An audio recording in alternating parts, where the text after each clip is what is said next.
आप सबके भीतर बैठे परमात्मा को बहुत बहुत प्रणाम। आपके धर्म भाव को, संत आस्था को कोटि कोटि प्रणाम।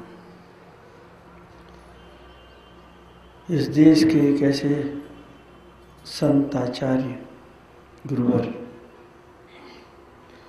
विमल सागर जी महाराज, जिनके निमित्त ज्ञान से, जिनकी करुणा से और जिनके स्नेह और वात्सल से पता नहीं ऐसे कितने पतित हुई आत्माओं को ऊपर उठने का सौभाग्य प्राप्त हुआ,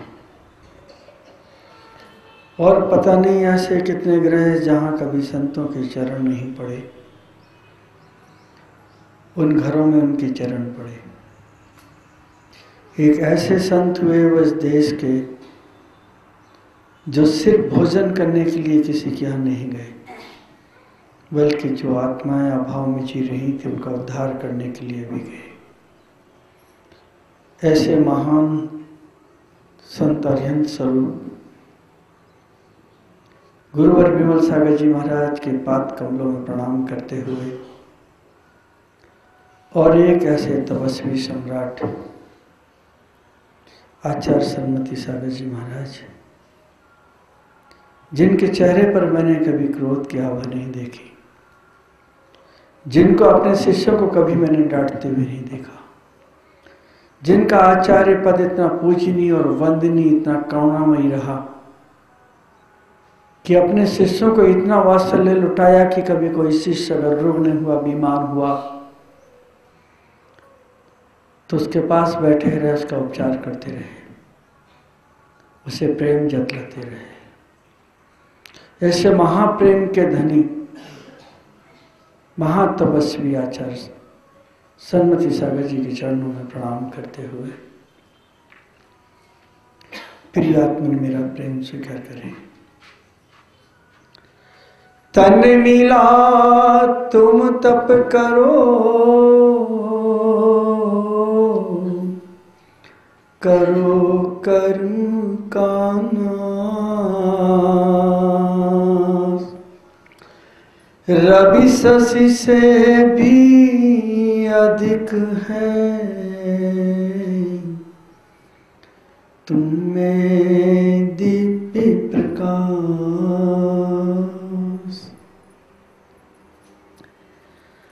एक प्रश्न से अपनी बात प्रारंभ कर रहा हूं।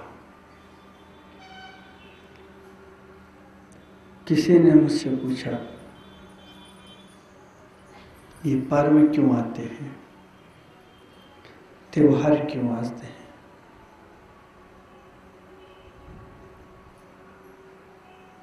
ऐसा लगेगा आपको ये प्रश्न तो साधारण है, बहुत गूढ़ है। कई ताले देखने में बहुत सरल दिखते हैं, लेकिन मुश्किल से खुलते हैं।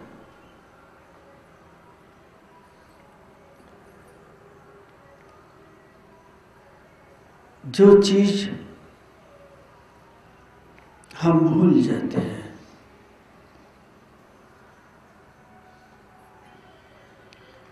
और हम किसे भूल जाते हैं, जो हमारे अति निकट हो, बहुत पास हो, उसी को हम भूल जाते हैं।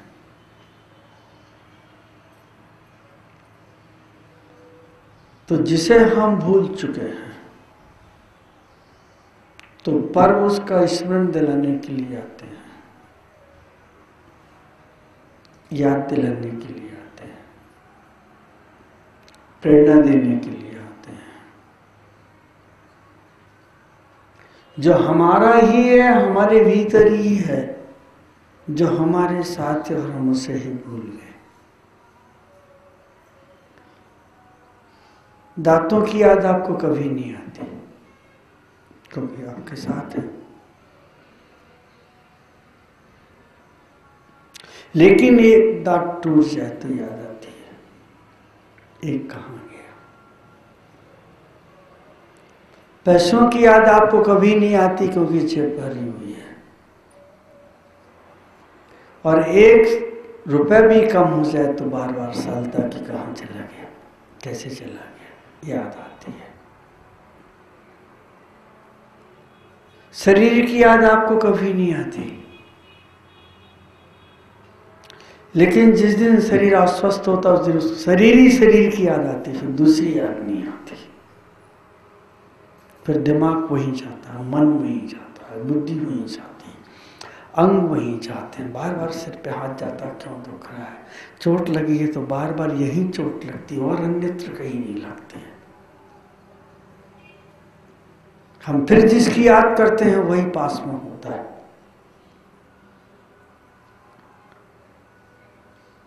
जब हम स्वस्थ होते हैं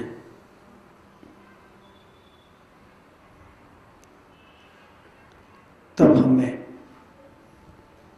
किसी की याद नहीं होती। धनवान होते हैं तो भी किसी की याद नहीं होती, और जब अस्वस्थ होते हैं तो डॉक्टर की भी याद आती है, दवाई की भी याद आती है, अपनी गलतियों की भी याद आती है। तीर्थंकर पूर्ण स्वस्थ हैं, पूर्ण स्वस्थ है, उन्हें हमारी याद इसलिए नहीं आती, संसार की याद नहीं आती। लोग मुझसे पूछते हैं कि तीर्थंकर सिद्धालय में क्या कर रहे हैं पहुंच करके। पूर्ण स्वस्थ हो चुके हैं, आनंद से भरे हुए हैं, आने का काम ही नहीं है, याद करने का काम ही नहीं है। अब वो रिटर्न नहीं होंगे, पुनः आगमन नहीं होगा उनका। बीमार होते तो आ जाते, भूखे होते तो आ जाते, तृप्त हैं। जो अपने आप में तृप्त हो जाते हैं, पूर्ण हो जाते हैं, पूर्ण स्वस्थ हो जाते हैं, फिर उन्हें आने की जरूरत ही नहीं पड़ती। लेकिन हम अस्वस्थ हैं, हम दुखी हैं,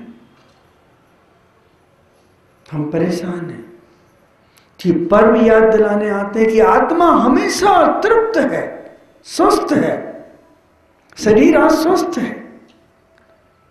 शरीर की अस्वस्थता के कारण से तुम दुखी हो, वो तुमसे कनेक्टेड है।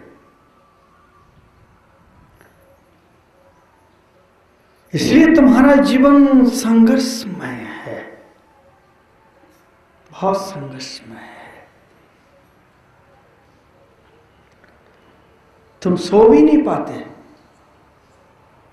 क्योंकि कोई भी चीज तुम्हारी खुद की है ही नहीं।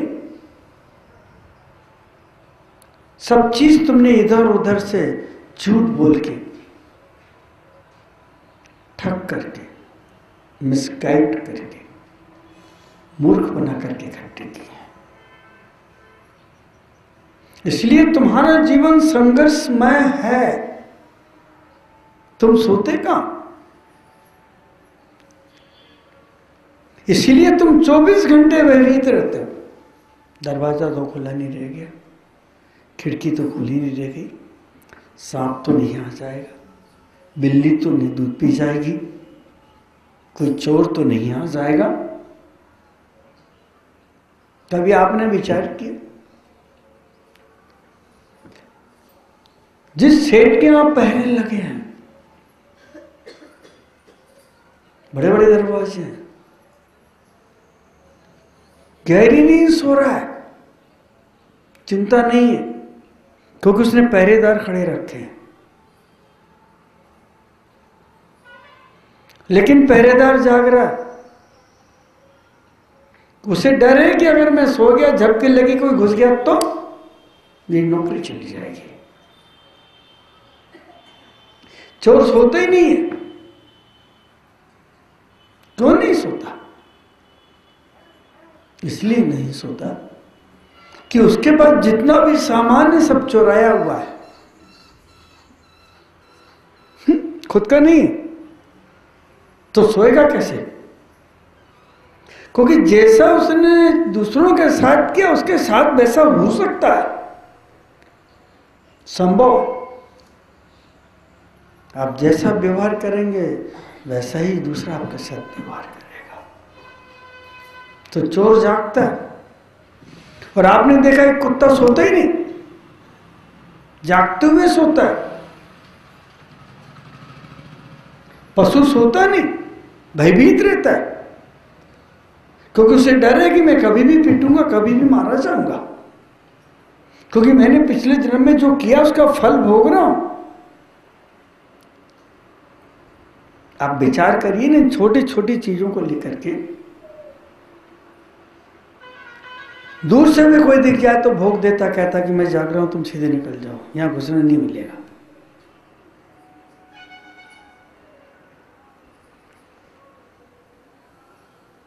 क्यों जाग रहा है? भयभीत है, उसका कुछ का भी नहीं, जो है वो भी चला जाएगा।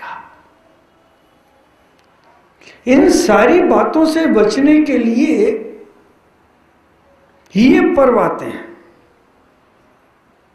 वो स्मरण दिलाने के लिए आते हैं, बताने के लिए आते हैं, याद दिलाने के लिए आते हैं।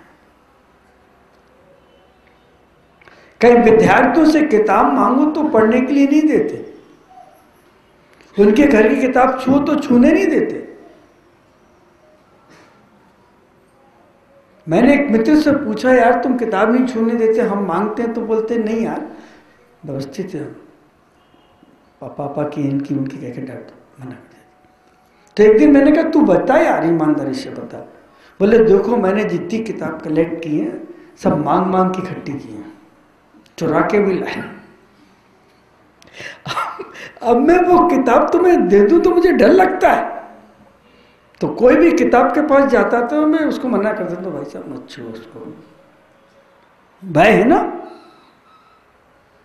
और आज का दिन तब का है, वो तब कहता है कि तुम्हारे अंदर ऐसी ऐसी संभावनाएं विद्यमान है, तुम उसको ऐसी ऐसी चिंगारियां विद्यमान है कि तुम्हारे अंदर एक दिव्य प्रकाश पैदा हो सकता है अगर एक बार तुम अपने पास लौटा।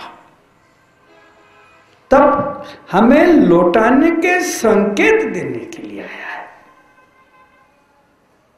समझाने के लिए आया है कि जिन लोगों के साथ तुम्हारी मित्रता हो, भले वो शरीर के साथ हो, इंद्रियों के साथ हो, मन के साथ हो, बुद्धि के साथ हो, ये सब तुम्हें मिसगाइड कर रहे हैं। या जिस शरीर को तुम अपना मान के बैठे हो, जिसके लिए तुम सब कुछ कर रहे हो, वो भी एक दिन तुम्हें धोखा, लेकिन जो तुम्हारा सही मित्र वो धोखा नहीं देगा, वो शाश्वत है। बीमार अगर होता है तो शरीर होता है, मरण होता तो शरीर होता है, डैमेज अगर होता तो शरीर होता है, हाथ पांव टूटते हैं तो शरीर के टूटते हैं, आत्मा के है ही नहीं। मिट्टी का दिया टूटता है, ज्योति तो सीधा ऊपर निकल जाती है। और दुर्भाग्य है इंसानों का, अभी दीपावली आने वाली है, इतना पवित्र पर्व, एक महान तपस्वी जिसने अपने केवल ज्ञान की ज्योत को जगा लिया, प्रकट कर लिया, और हम संसारी प्राणी क्या बर्ताव कर रहे हैं। हिंदू धर्म दीपावली मनाता है लक्ष्मी की पूजा के लिए, और जैन दर्शन दीपावली मनाता है परम ज्योति की उपासना के लिए। लेकिन परिवर्तन आ गया, हम आज दीपक जलाते हैं लक्ष्मी की पूजा के लिए, जो कि लक्ष्मी क्षणभंगुर है, विनाशक है, पौद्गलिक है, जड़ है, कर्म आश्रित है, श्रम आश्रित है। आती है तो दुख देती है, आने की कल्पना करे तो दुख देती है, और चली जाए तो महा दुख देती है। फिर भी हम आरती किससे उतारे? किससे उतारे?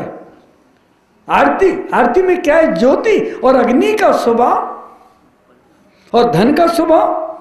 वाह भाई वाह, क्या कर रहे हैं?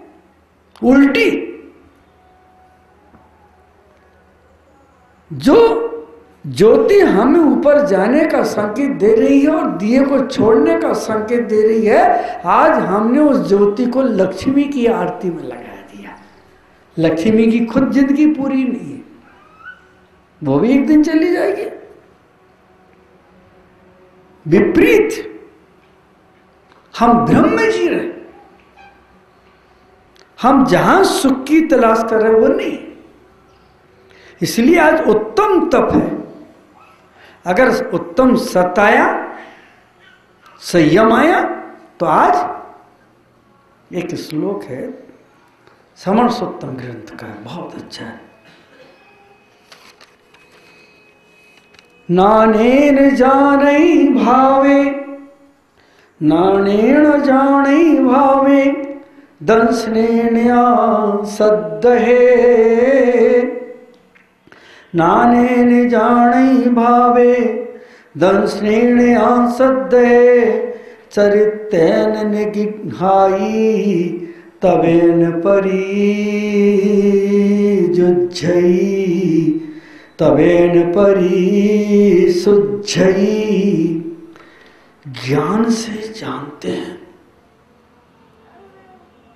आपके काम के सभी सूत्र ज्ञान से जानते हैं और दर्शन से श्रद्धा उत्पन्न होती है। दंशनेन सद्दहे, श्रद्धा उत्पन्न होती है। और चरितेन निगृहाई, और चारित से निरोध होता है। तपेण शुद्धि, और तप से आत्मा शुद्ध होती है। और ध्यान से आत्मा परम ज्ञान को प्राप्त हो, परमात्मा होती है। नानेन शब्द देख, नानेन जाने भावे, ज्ञान से हम जानते हैं। ज्ञान अधूरा है, पंगु है, लंगड़ा है,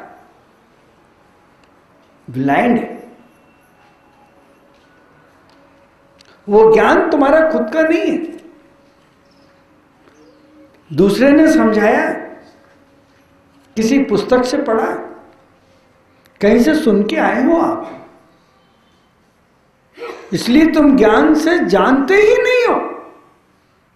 वो जो जाना है वो मिट भी सकता है, बदल भी सकता है, दूसरे का लॉजिक खंडित भी कर सकता है। दर्शनेन सद्दहे, लेकिन दर्शन से जो श्रद्धा पैदा होती है, और श्रद्धा उस पे होती है जिसको हमने देख लिया हो। पारंपरिक श्रद्धा की बात नहीं है, माँ बाप के दबाव से पैदा भी नहीं है, किसी विद्वान के कहने से पैदा हुई वो श्रद्धा नहीं है। वो तो बुद्धि का व्यायाम है। दूसरे जैसे दूसरों के कपड़ों को देख के बदल लेते, आपने बदल ली, फिर फेंक दोगे। दर्शनेन सद्दहे, जिसने अपनी आंखों से देखा हो तो श्रद्धा आएगी। अभी तुम्हारी परमात्मा की श्रद्धा भी फॉल्स है। तुमने परमात्मा को देखा भी नहीं है, छुआ भी नहीं है, उसका आनंद भी नहीं लिया। जो दूसरे भक्ति कर रहे हैं तो तुम कर रहे हो, और उसने कह दिया कि वहां चमत्कार नहीं, वहां चमत्कार है, और एक चमत्कार गधे में देखोगे तो उसको भी पांव छू लोगे। तो कि अनकॉन्शियस माइंड के अंदर डिजायर्स, वांट्स बैठे, तुम्हें चाहिए, संसार की चीजें चाहिए। इसलिए दर्शनेन सद्दहे, जब तुम्हें उसकी बीड़ा के साथ, उसके हृदय के साथ तुम्हारे तार से तार मिल जाते हैं, तब श्रद्धा का जन्म होता है। और श्रद्धा को अगर हम दूसरी भाषा में कहें तो उसे प्रेम कहते हैं, प्रीति कहते हैं, आत्मीयता कहते हैं, हृदय का मिलन कहते हैं। भीतर की श्रद्धा ने पहचान लिया कि यही हुआ, जिसने पाया है वो श्रद्धा। और जिस दिन श्रद्धा तुम्हारी पैदा हुई तो ज्ञान तुम्हारा सम्यक हो जाता है। और ज्ञान अगर सम्यक हुआ तो चारित्र से निरोध हो जाता है। किसका निरोध? जो इंद्रियां तुम्हें चला रही हैं, जो दुर्बुद्धि तुम्हें दौड़ा रही है। सुनिज्ञ, वो इंद्रियों का निग्रह। 5 इंद्रियां हैं और 5 इंद्रियों के तुम गुलाम। अभी जरा सी 8 मिल जाए आपको, कोई आ रहा तो तुम वही देखोगे, महाराज को भूल जाओगे कौन आ रहा है तुरंत। और अगर यहां से किसी ने आके, कोई स्त्री भी आके बैठी तो तुरंत देखोगी कौन आके बैठी। क्यों? क्योंकि तुम अपने से बाहर हो। इसलिए तुमने परमात्मा को देखा ही नहीं। आंखों से पदार्थ देखे, वस्तु देखे, सौंदर्य देखा, वृक्ष देखे, कीड़े मकोड़े देखे, लेकिन परमात्मा को नहीं देखा। और देखा तो मंदिर में उनकी एक आकृति को देखा है, तादात्म्य संबंध नहीं हुआ। और जिस दिन तुम्हारे अंदर श्रद्धा पैदा होगी तो ज्ञान पक्का होगा, और ज्ञान जैसे ही पैदा हुआ तो चारित्र को निमंत्रण दे देगा, कहेगा कि अब तुम समझ जाओ, अब तुम्हें चारित्र ग्रहण करना है। और चारित्र जैसे ही आएगा तो उसको अपने मित्र को आवाज देगा। मालूम है आपको, अगर आपको पता लग जाए, कोई बाप अगर अपने बच्चे की शादी के लिए किसी कन्या को खोज रहा, पता लग जाए तो तुरंत बोलता अपने रिश्तेदार से चलो वहां देख के आते हैं। और जब वो देख के आएगा तो फिर 4 रिश्तेदार से बात करेगा कि सगाई करना है। और जब सगाई करना है तो दादा परदादा से बात करेगा, और रिश्तेदारों से बात करेगा, मित्रों से बात करेगा। और जब बिल्कुल सगाई भी कर लेगा तो बारात के लिए वो सबको बुलाने की कोशिश करेगा ताकि कोई छूट ना जाए। तो जहां से चारित्र आएगा, तपेण ने तप के माध्यम से विशुद्धि को प्राप्त हो जाएगा, शुद्धता को प्राप्त हो जाएगा। और जैसे इंद्रियों का निग्रह होगा, चेतना शुद्धता की ओर जाएगी, तो ध्यान की गहराई में उतर जाएगा।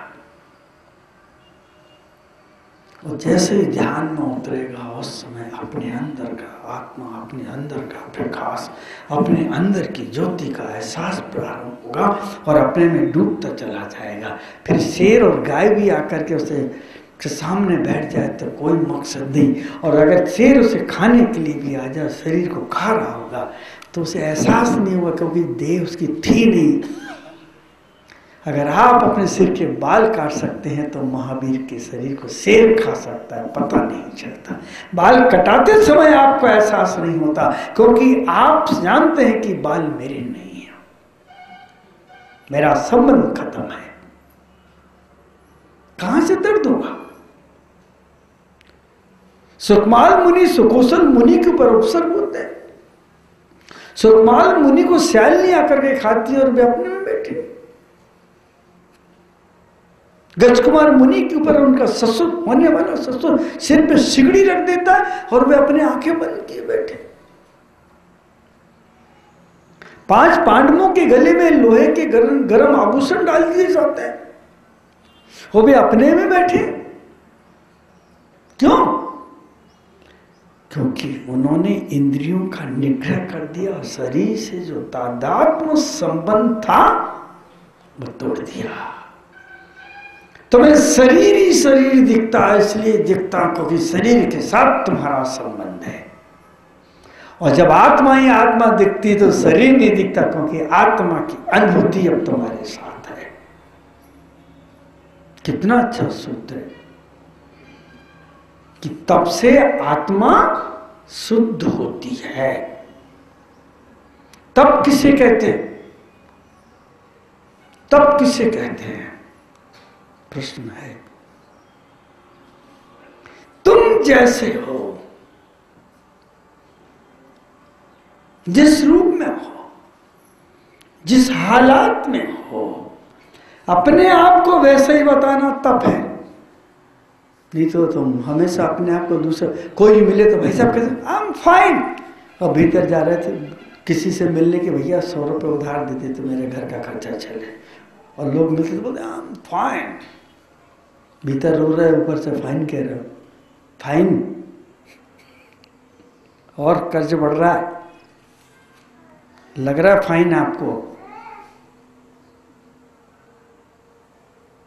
तुम जैसे हो, चोर हो तो चोर कहो, बदमाश हो तो बदमाश कहो, पापी हो तो अपने आप को पापी कहो, मैं पापी जीव हूं कहो। लेकिन तप है ये, हमने सन्यास लेके यही घोषणा की कि हम चोर थे, पापी थे, सब दुर्गुण थे हमारे अंदर, इसलिए हम धोने के लिए आए हैं। धोबी के यहाँ कपड़े डालते हो तो कहो उससे कि मैंने गंदे किए, मैं ऐसा था इसलिए ऐसे गंदे हुए, कहो ना। तब का अर्थ है कि आज मैं वो साहस संजो रहा हूं, वो शक्ति संजो रहा हूं कि मैं जैसा हूं वैसा बताऊंगा, तभी मैं अपनी कमियां निकाल पाऊंगा। ऐनक को देख करके तुम्हें महसूस होता कि चेहरे पे दाग हो तो छुटाते कि नहीं, अलग करते हो, धोते हो, साफ करते हो। तो तब का अर्थ है कि मैं ये हूं और ये मेरा स्वरूप नहीं है। एक सम्राट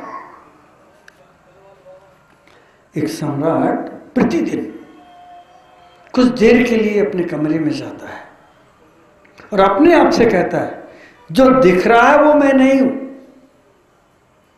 जो कह रहा है वो मैं नहीं हूं। तो रानी को संदेह हो गया, किससे बात करता कमरे में बंद होकर के, बात क्या है।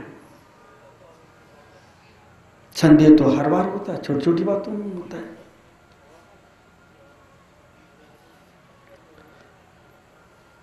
तो रानी ने मंत्री से कहा, यार सम्राट का कुछ गड़बड़ है, देखो आप जरा। तो उसने धीरे से दीवार में एक छेद करा दिया, बाहर से भीतर तक ले। सम्राट फिर गया, कपड़े पहने, बोले ये मैं नहीं हूं। मुकुट लगाया, बोले ये भी नहीं हूं। शरीर को देखा, बोले ये भी नहीं हूं। आवाज बराबर आ गई, देख रहा है मंत्री, उसने रानी को बुलाया, बोले सम्राट क्या कर रहा है, ये मैं नहीं हूं। बोले पगला गया, इलाज कराना पड़ेगा इसका। डॉक्टरों को बुलाया, वैद्य को बुलाया। वैद्य ने कहा बहुत अच्छी बात कर रहे हो, तो कुछ भी नहीं हूं। फिर कमरे में गए, मैं ये नहीं हूं, ये बंदूक नहीं हूं, ये महल नहीं हूं, ये नहीं हूं। बहुत परेशान। एक संत का आगमन हो गया और जैसे ही संत को देखा तो बोले, ये मेरा द्वार है। बोले देखो है ना, पागल है ना, ये द्वार दिख रहा है कि साधु दिख रहा है, मेरा द्वार है। तब संत ने कहा, वो सच कहते हैं, गुरु एक द्वार होता है। प्रेरणा मिल रही है उनको कि मैं इसी द्वार से निकलूंगा तभी परमात्मा। नहीं, शरीर भी मेरा नहीं है और महल भी मेरा नहीं है और ये जायदाद भी मेरी नहीं है। इसलिए तब कहा है कि आप अपनी बुराइयों के तपन से बच सको और सच्चाई की तपन में तप के सोने के साथ निखर सको। स्वर्ण पाषाण अगर अग्नि से नहीं गुजरे तो निखरता नहीं है, और इंसान और साधक अगर तप की अग्नि से ना गुजरे, तप की साधना से ना गुजरे तो निखर नहीं सकता, परमात्मा हो नहीं सकता। और जब तप और ध्यान की गहराई में पहुंचता तो संलेखना आकर के खड़ी हो जाती है। तो संलेखना सिर्फ एक ही काम करती है कि जो काया इसकी नहीं है, उस काया से धीरे धीरे ऐसे दूर करती है आत्मा को, जैसे एक नारियल बेचने वाला धीरे धीरे ठोक ठोक ठोक ठोक के भीतर के गोले को नारियल के छिलके से अलग करता है। छिलके से अलग करने का अर्थ नारियल की आत्महत्या नहीं है, नारियल की सुरक्षा है। तो तप का अर्थ है इंद्रिय निरोधा इति तपाहा, मैं अपनी इंद्रियों का निरोध करता हूं, अर्थात इनकी जो जो डिमांड है, जो जो इनकी आकांक्षाएं हैं, या जो जो ये इंद्रियां चाहती हैं, मैं उनका निरोध करता हूं, क्योंकि आत्मा खाती नहीं है और शरीर खाए बिना रहता नहीं है। अंतर है, इंद्रिय निरोधा। फिर दूसरा सूत्र दे, इच्छा निरोधा इति तपाहा, इंद्री नहीं खाती हैं, इच्छाएं खिलाती हैं। कौन खिला रहा? इच्छाएं खिला रही। अब इच्छाओं को कम करो। जब इच्छाओं तक बात पहुंच गई तो इच्छाएं कम हुई। कर्म छाड़ते तप्यते इति तपा, जो कर्म इंद्रियों को जन्म दे रहे हैं उनको क्षय करना चाहता हूं मैं, वो तप है। उस तप में कोई चूल्हे पे जाके नहीं बैठना है, या होलिका दहन में जाके नहीं बैठना है। उस तप में ध्यान अग्नि, अग्नि भी बहुत प्रकार, काम अग्नि, विषय अग्नि, देश अग्नि, तपाग्नि, कितनी अग्नियां। काम अग्नि में काम वासना जलाती है, चेतना को सुखाती है, शरीर को कामाग्नि। द्वेषाग्नि, वो दूसरे की संपदा को देख करके जल और भवक उठती है तो सत्यानाश करती है, दुश्मन बनाती है। चिंताग्नि, परिवार का क्या होगा, इनका क्या होगा, उनका जिंदा में जल रहा है, अभी चिता नहीं बनी उसकी यहां पे, लेकिन पहले से आत्महत्या कर रहा है। तपाग्नि, तपाग्नि का अर्थ इतना ही है कि मैंने अपनी नियति को पहचान लिया है, मैंने अपनी पात्रता को पहचान लिया है, मैंने अपनी योग्यता को पहचान लिया है। अब मैं ठहर नहीं सकता, मैं अपने भीतर खुद बैठ के तप की अग्नि में अपनी चेतना को बिल्कुल ज्योति को अलग होते देखूंगा और मिट्टी के दियों को, इस बाती को बुझते हुए देखूंगा। जो ऊपर जा रही है वो मैं हूं, और जो नीचे खिसक रहा है वो पुद्गल है। अब मेरा से संबंध खत्म हो रहा है। और ध्यानाग्नि, जो कर्म से दीपक की बाती के ऊपर जो कालापन आ रहा है वो कर्म है, जो भीतर पड़ा हुआ घृत है, तेल है, वह मेरा कर्म है। मैं इसको सुखा करके यहाँ से हमेशा के लिए विदा लेना चाहती हूँ। मिट्टी के दिए से जब ज्योति पृथक होती है तब आत्महत्या नहीं कहते हैं, तब उसे महानिर्वाण के नाम से या मृत्यु महोत्सव के नाम से जाना जाता है। ये तप है। ये तप के 12 भेद हैं, बहिरंग तप और अंतरंग तप। संक्षेप में कह देता हूं आपसे। अनशन, अवमोदन,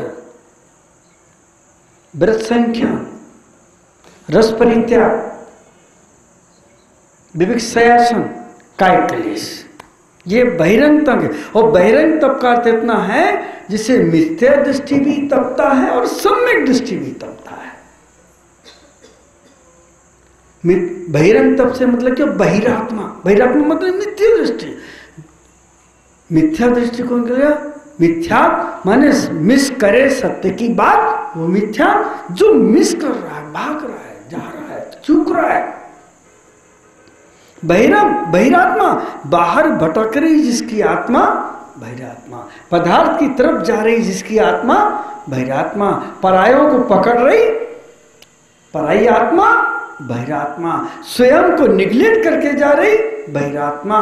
बाहर से संबंध बना रही, बहिरात्मा। भगवान को छोड़ के जा रही, बहिरात्मा। वो बहिरी आत्मा जान ही नहीं पा रही अपने आप को। और अंतरात्मा, प्रायश्चित, विनय, वैयाव्रत इत्यादि 6 तप है। ये अंतरंग तप है। बहिरंग तप में एक पात्र की तरह होता है साधक। जैसे आपके पास एक पात्र है, उसमें दूध भी रख सकते हैं, उसमें पानी भी रख सकते हैं, ये आपकी इच्छा है। उसमें आप चाहें तो शराब भी रख सकते हैं, दारू भी रख सकते हैं, उसमें आप चाहें तो गंगा का पानी भी रख सकते हैं। पात्र वही है, चाहे तो घी रख लें और चाहे तो केरोसिन रख लें, पात्र वही है। तो बहिरंग तप मिथ्या दृष्टि भी वही करता है और सम्यक दृष्टि भी वही करता है, लेकिन अंतर सिर्फ इतना है, सम्यक दृष्टि जब करता है तो कर्मों को क्षय करने के लिए करता है, और मिथ्या दृष्टि जब करता है तो स्वर्ग आदि या बदला निकालने के लिए, सिद्धियां पाने के लिए करता है। बहिरंग तप और अंतरंग तप। तो अंतरंग तप में सबसे पहला सूत्र प्रायश्चित। जिस व्यक्ति को प्रायश्चित करना है तो सबसे पहले अपने आचार्य की विनय करे,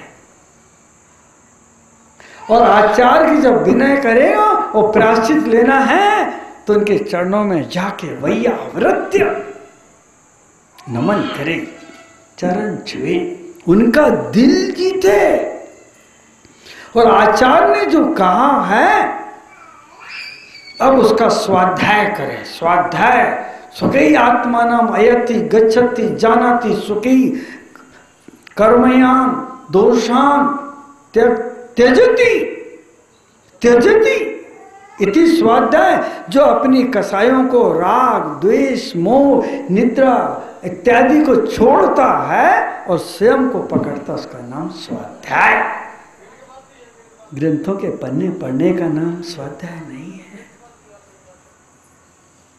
6 भेद हैं इसके भी, समय हो रहा है, पूरा करूंगा तो 2 घंटे लगेंगे, बच्चे भूखे रह जाएंगे बेचारे, पढ़ना है। तो उत्तम तप जो आत्मा को निखार दे, हम जैसे हैं वैसा बता दे, हमारी योग्यता को प्रकट कर दे। जो चिंगारियां वर्षों से सुलग रही हैं उन चिंगारियों को हटा करके ज्योति को प्रकट कर दे, उसका नाम है उत्तम उत्तम तप। ओम ह्रीम उत्तम तप धर्मंगाय नमः। ओम ह्रीम उत्तम तप धर्मंगाय नमः। ओम ह्रीम नमः।